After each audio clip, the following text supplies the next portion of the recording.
And the owners aren't present if you have any questions for them.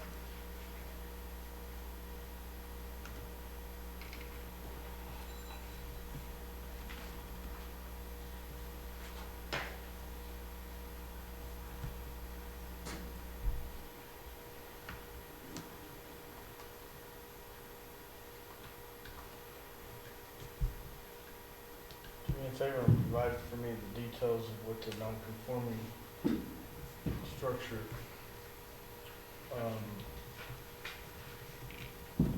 Non-conforming structure is any structure that is not built within code, which means it doesn't meet setback requirements, or, that it was built prior to 2 February of 2014. so let me rephrase my question. Okay. I need the details on, by us approving a non-conforming structure that sits inside the right of way, what happens? Does this non-conformance follow the sale of the property? Give me all of those details. Okay, so in our code, which that's why I said it would be with all the binding documents of the 17.40.60. And that code states that it is transferable to the next owner, that it can stay there until the city requires that easement. And then at that point, it must be removed by the owners. That's what that's what the extra verbiage is. And that is actually in the resolution, Okay. that it cannot be modified, it can't be added to. The only thing that can do to that is bring it into conformance. If the structure becomes substantially damaged, the structure would be modified to bring it into conformance or removed by the owner. Also, it's in that if the city or any franchise needs to use that right of way, the owner would then have to remove it. Those are the stipulations we have when we give this non-conforming to anyone. We attach those stipulations to their resolution.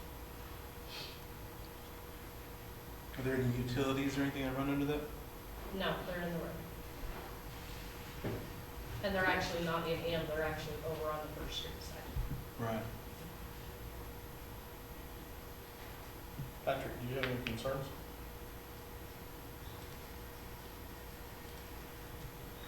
I mean, we had an issue with it before where there was a problem accessing the right of way or anything like that with this particular location. I guess the only concern I have is that the more we, grant variances, the more we put the city in the position of having to deal with those same issues, when they come up again. So I might look at this and say, based on the circumstances, it doesn't seem like there's any real adverse impact to the city. The property owner would know that if we need to get in there, they would have to make some adjustment. That adjustment could be because of the sidewalk maybe, or the cement driveway, or part of the structure. The likelihood that we would expand Avenue M is probably non-existent, because all the houses that are there. So as far as the adverse impact to the city, I think for granting what Crystal was requesting for this particular property at that location, I don't see that as it being an issue. It's before the time in 2014. What I'm looking at is every single one of these that we grant then starts putting us more and more and more into a box that we have to use as far as criteria for the next one to come down the pike. And so it makes it difficult because each one of these, there's a number of different factors. And so the next one may be almost like this, but a little bit different. And then how are we going to decide on that one? And so as long as we stay consistent, I think it'd be okay. As long as we're making decisions based on the impact that site has to the city. Maybe is there an issue about, it's not on a corner, so there's not a site issue, a safety issue. It's not an enclosed structure, so if they had to take it down, or they wouldn't take it down, and we had to take it down, it wouldn't be very cost prohibitive to do that. So, all those things factor in. So it doesn't bother me, except for the fact that you know, each time we grant one of these exceptions or variances, we start closing ourselves in and making sure that we've got to be able to look at the next one with the same consideration that we did for this one, the one before that, and the one before that. So that, as the lawyer, that's my concern is, you know, we start to deviate, and as long as we're deviating consistently and everybody's treated fairly, you know, that's fine. What's the risk to the city if there's a wreck there and the car goes into the structure and the structure falls and kills somebody? I don't think that the city would be responsible, you know, if the structure topples over and kills somebody. I think it's far enough outside of where the actual roadway is. And those easements for the road, you know, there's the road surface, and then I think the actual portion that's on the right and the left of the road surface is designed not for the public to traverse that in an automobile. It's designed for sidewalks and other things like that. And so I don't see it being a risk. Is it possible that some plaintiff's lawyer would sue us? Sure. But I don't think we would be ultimately responsible because we issued some kind of exception for that site. I think we could look at it and say it's probably the driver. And, you know, if I would be more concerned that the wind would blow it over and crash into somebody that's actually on the street. You know, what are the chances of that? Probably pretty slim to none. If it's been there since 14, we've had some pretty serious winds. I wouldn't want to deny it because of that slight little chance. But, you know, you shouldn't be driving in the grass, you should be driving on the street. So Yeah. that would be my defense. You know? I say the same thing every time I see a street pole that's knocked over by somebody. Right, exactly. Jump the curb and hit it. Right. And you know, the other thing too, whenever we look at these, and I know we've been over this before, is when we go out and measure the street and then we measure that easement and the side, we say, okay, let's say it's an 80-footer, there's so much that we have that's paved and street, then whatever is left over, that 80 feet, we carve it up to be half on one side and half on the other. I don't know if that's really the case or not. It may be 2/3 on one side and 1/3 on the other. You know, I don't really know. It varies. Yeah, it could be, all of it could be on the north side, all of it could be on the south side. I don't really know. So that's something else that, you know, I take into consideration when we look at these is how much time and money are we gonna spend having that survey to know exactly where that is. Okay. And, I mean, in the long run, I don't think it's gonna be a problem. I just wanna make sure that the consideration that you give this applicant is the same as the next applicant that comes in that wants you to consider some kind of variance under similar situations. Does it have sides on it? No, No. What is the structure made out of? it is a metal structure. It's actually 4x4 metal post. It's built in place. Yes. I didn't go overseas. Yeah, it's not bolted to the, it's cemented into the ground. It's a well-built structure. If a person pulls up to the corner and there's vehicles in it, can they still see far enough down to safely make Yeah, the it's intersection? clear at the back part of our lot, so it's very far away from the corner sight vision area.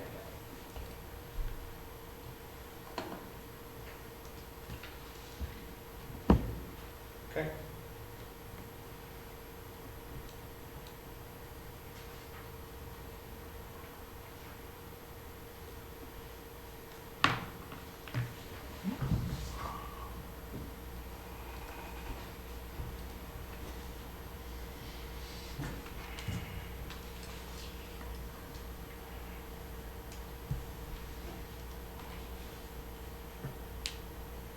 We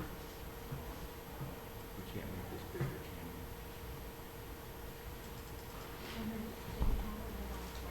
Oh, there we go. Are the Gallegos is here? Yes. Yes. Would y'all like to speak? Like to add anything to this? We had a contractor build this carport, so we were. If you would do me a favor, come up to the podium You're a and genius. give us your name and then Guadalupe Gallegos. We had a contractor come out and build this carport for us, so we were not aware of whether he built it right or not. It was Seminole siding from Seminole. And I gave him a call about it, and he said it's too far back, so I asked him for paperwork and stuff. That's all he could give me, that it was too far back. And I told him this meeting was taking place today, and he didn't call me back. Lovely. Mm-hmm. Okay, anything else? No, but I don't think it's in anybody's view where they can't see, because we never closed it in or anything. It's just wide open view. You can see from whichever way you're coming. And when you're backing out, you don't have problems No, seeing cars come in, no, kids, anything like that? you can see both ways. That's my main thing is safety. I don't want Yeah, it has to actually create a no blind sign. spot, anything like that. No, I don't have no And I side. think we're pretty fair when we make these considerations. We are pretty consistent with them. We ask the same questions, you know, so. All right, No, thank you. It's pretty decent.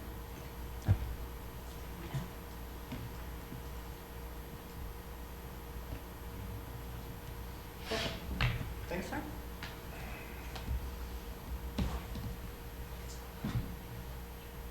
Stand for a motion.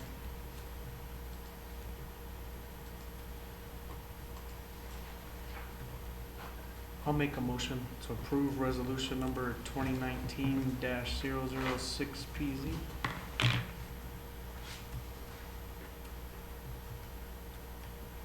Is there a second? I'll second it. I have a motion and a second. Any further discussion? Comments?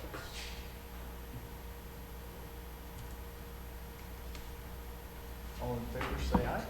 Aye. All opposed? Same sign. Motion carries.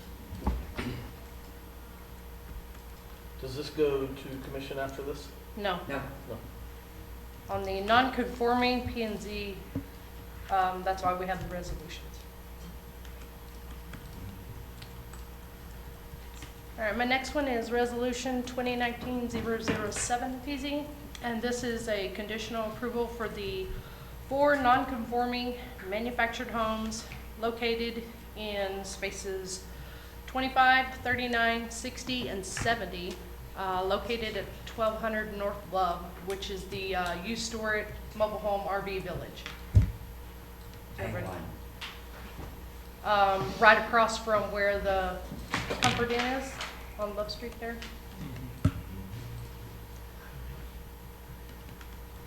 Uh-oh, where do we go?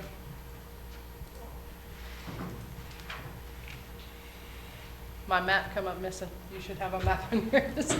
Yeah. What spaces did you say they were, 25, 50? 25, 39, 60, and 73. I highlighted them on the map that should be on in your staff report paperwork.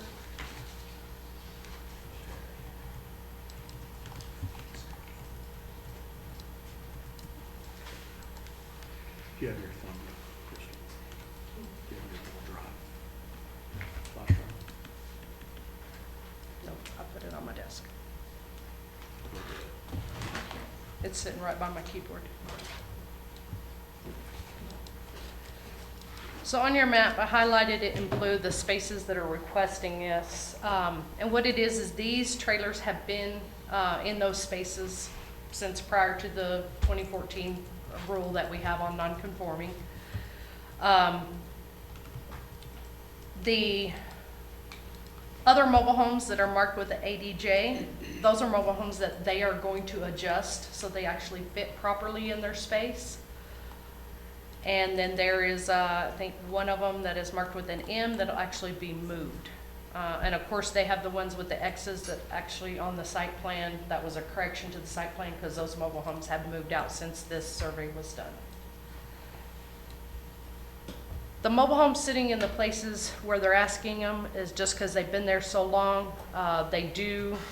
The owners have agreed that they will make sure that any adjacent mobile homes moved in next to them would keep that 15-foot distance. And that as soon as one of these is moved out, the new one would be placed within the appropriate place properly. There it is. When you said they agreed to that, is that in writing? They did have it in their proposal letter Okay. that they sent. If you look at the owner's letters there in my staff paperwork, the proposal for the non-conforming structure application, they do have that they, once those are moved, that the new ones would be placed in the appropriate space properly.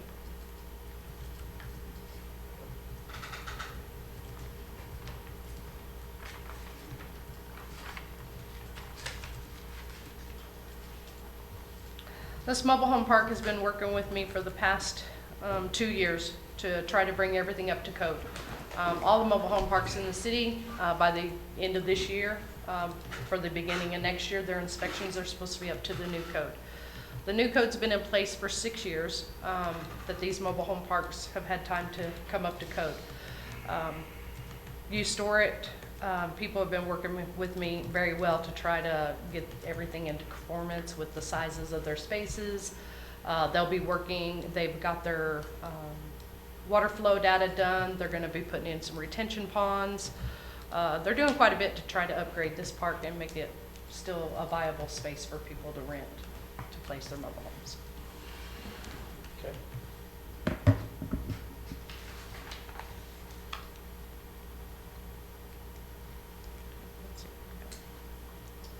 That's the wrong one. That's the next one. That's the variance. Don't look at that. That's the wrong one. Any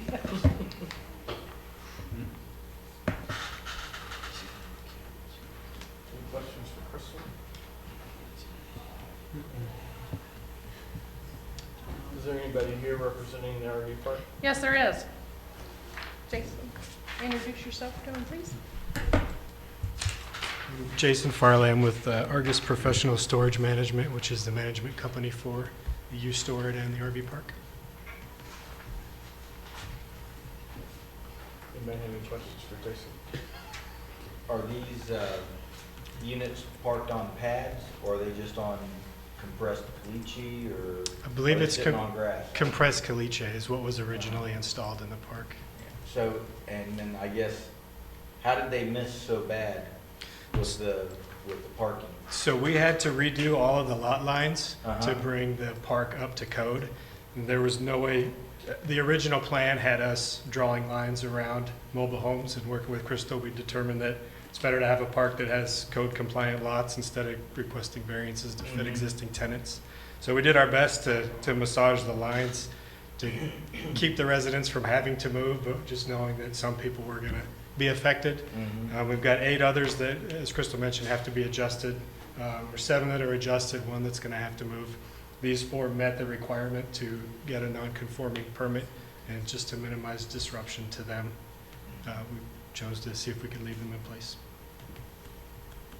Are these, they're, okay, are we talking, are the wheels still under these vehicles, or are these They're- residences? They're all on blocks, the They're way all they on were, yeah, blocks. they're all, Okay, so it's not like you just no, up to it no, scooted over a few feet? no, we're gonna It's have an to. arduous process. It is. It will be with the ones we have to move, and work with the residents on that.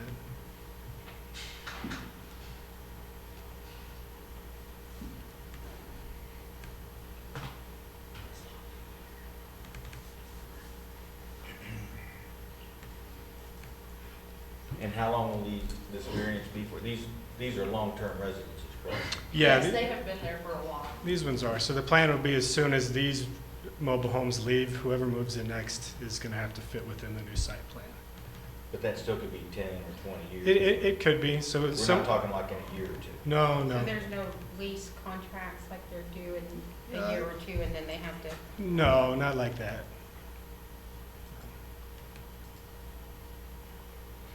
Okay. Any other questions? Thank you, Jason.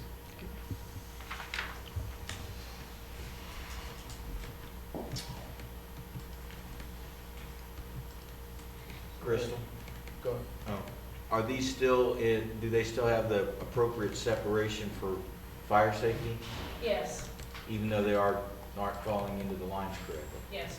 There was one of them that had an issue, but the mobile home adjacent to, I think it was space, the one up on the north end there, space 39, it was too close to one mobile home, but that mobile home moved out several months back.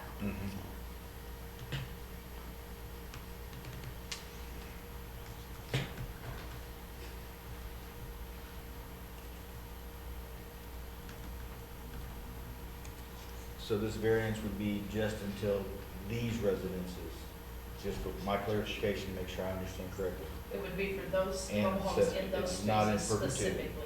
Okay.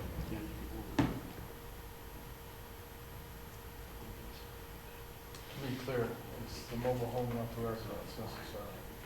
Yes, the structure. Or do you call it mobile home structure? Manufacturing. Manufacturer, the manufacturer. Okay. You said the one that was parked there that was too close and they moved it out. What if we're gonna move it, they're gonna move another one in there? You're gonna be able to keep it far enough away and That still was, stay? Yeah, that's a space we're not gonna rent until that mobile home moves. So we already know that space 40 is gonna be nothing to us Okay. until they move. Is that what the X's indicate? On there, those are gonna be left vacant. Is that in the resolution?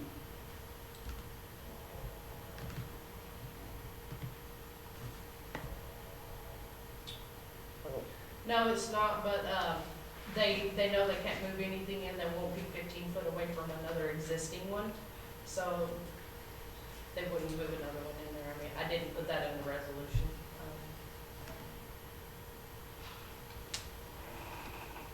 But just because everything they are moving in now, they are permitting, and I go out and make site visits to make sure it's gonna fit appropriately before it moves in. Like I said, the contact with this park owner has gotten to be very, very well. I know when they're moving trailers in and out now. And that's been one of my difficult things with mobile home parks, is knowing when people are moving in and out, and not having as much trouble now with that. Out of this park, I'm not having any trouble, they come over with all of them. Awesome. Any other questions? If not, motion. I'll make a motion to approve resolution number 2019-007PZ. I'll say. Have a motion and a second. Any further discussion? If none, all in favor say aye. Aye. All opposed, same sign. Motion carries. Thank you.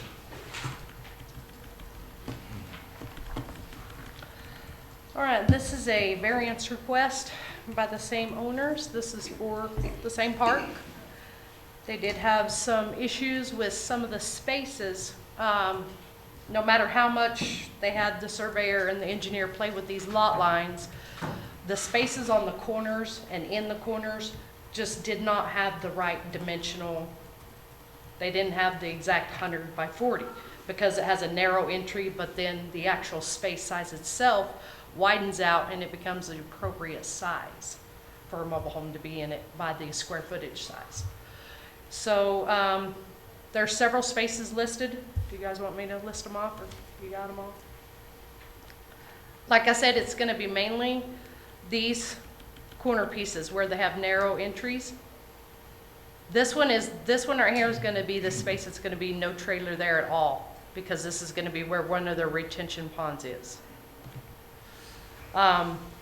So it's mainly all these corner spaces that just have narrow entries, but then they have the adjacent, they have the right square footage. I do believe there was one that was just shy of the square footage mark, and that was this one right down here.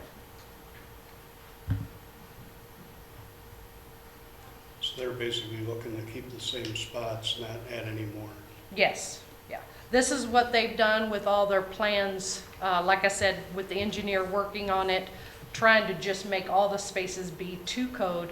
And of course, that's when we got into some of them, some of the trailers not being in the right space because of what they had to do to adjust those space sizes for the new compliance. How many retention ponds are there gonna be on, for this property? There's gonna be two, and they're gonna both be down here. There's not a trailer in this area, and that's gonna be where one is. And then the other one will be right here. They're gonna move that trailer out and put the retention there. Is it a retention or a detention? It's detention, yes. Can you tell me what? the Just so difference when a storm happens, it'll run off into that area instead of staying in the streets. So the detention detains water for a short period of time. Yeah. It's usually considered the first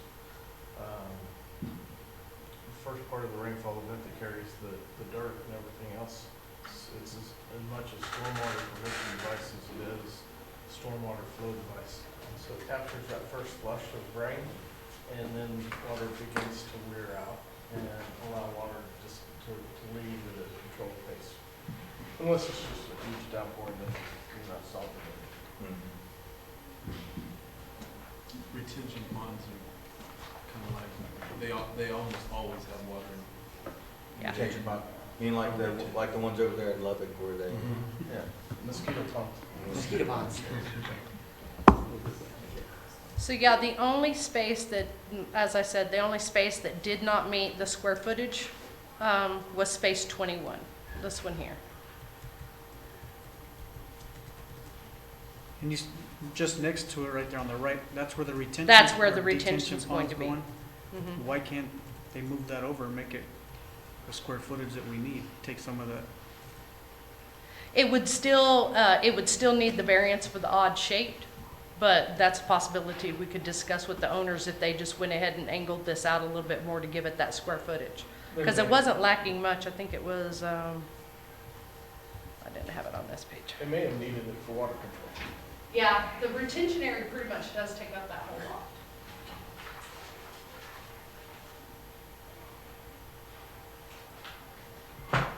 But you were talking like, just use that one lot to the right and get the retention pond area and then leave that space alone, because. Well, that space, the space beside it Mhm, the one you got. already has, there's already a ditch that runs Oh, through. That okay. is where some of the runoff has already been going. They just don't have the retainage area there yet.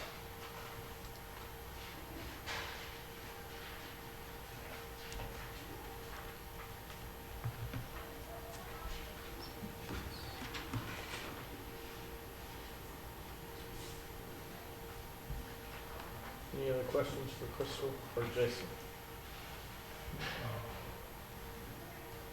Yeah, it's actually only 75 foot short, 75 square foot short of being the 4,000 that's required. Because it's 3,925 square feet. Oh, that lot.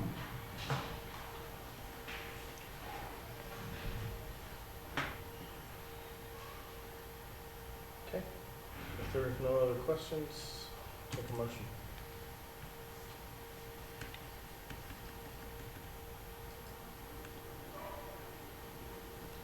I'll make a motion to approve the variance for the identified spaces at the RV mobile home park at 1200 North Main.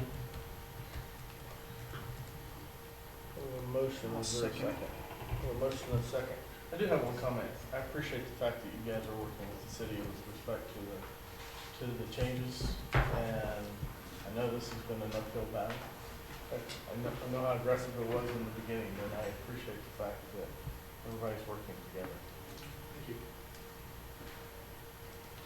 Any other comments? All in favor, say aye. Aye. All opposed, same sign. Motion carries.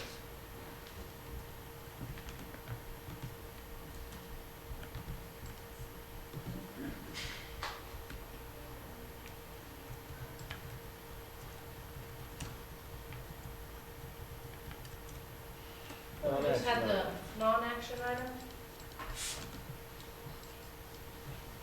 We had discussed the streetlights, the 1,800 blocks of North, Second, and Third at our last meeting.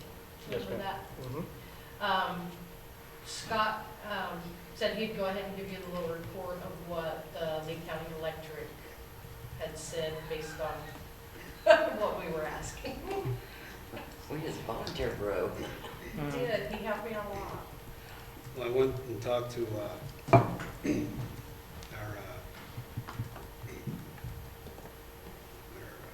guys at Lee County Electric for our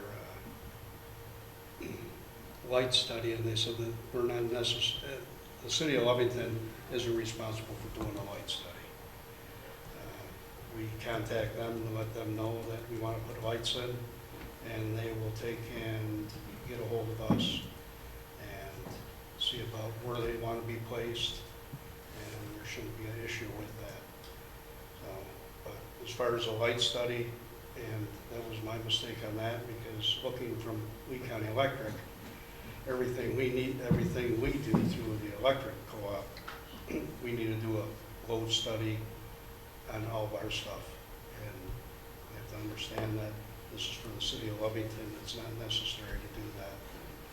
So as far as the lights, all we need to do is make a decision on that, and it'll be moved forward.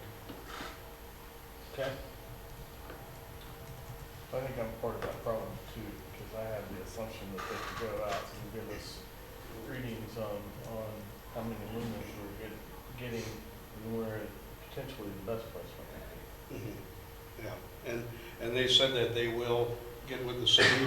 All the city needs to do is request the lights, that they want the lights, and Lee County Electric will get with whoever is responsible and see about taking care of that.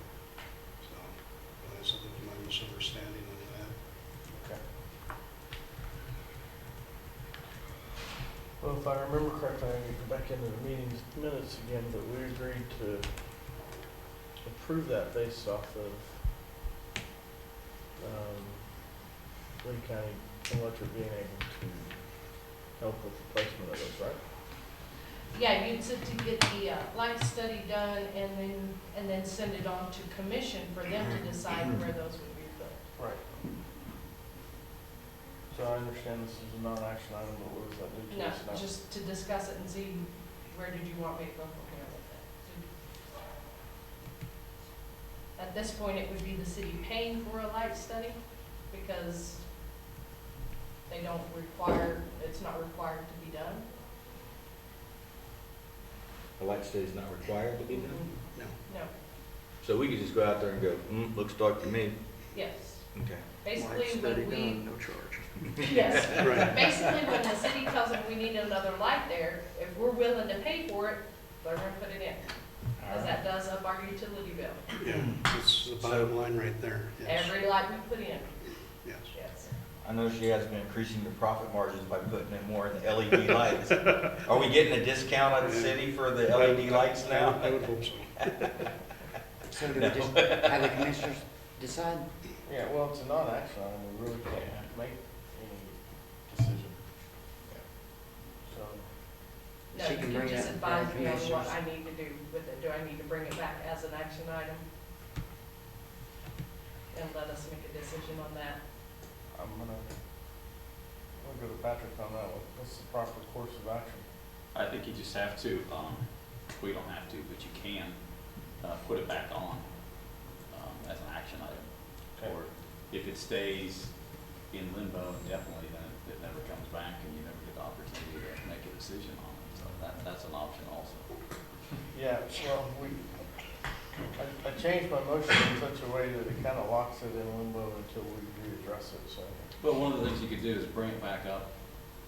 You could vote on it, let's say it gets voted down, someone else could make a second motion that does not include the light study recommendation from Lee County Electric and then re-vote. That way it's on there. It gives the public enough notice so that if they want to attend and comment about it or have some thoughts about it, they've got an opportunity. But making a change to that degree, like with a second motion, wouldn't be enough to have to re-advertise. So. Okay. All right. Bring it out. Bring it back.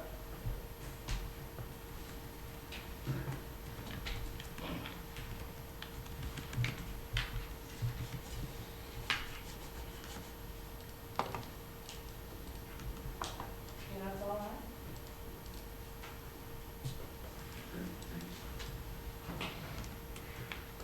I make a motion that we adjourn this meeting. I have a motion for adjournment, is there a second? I'll second that. A motion and a second, all in favor, say aye. Aye. All opposed, same sign.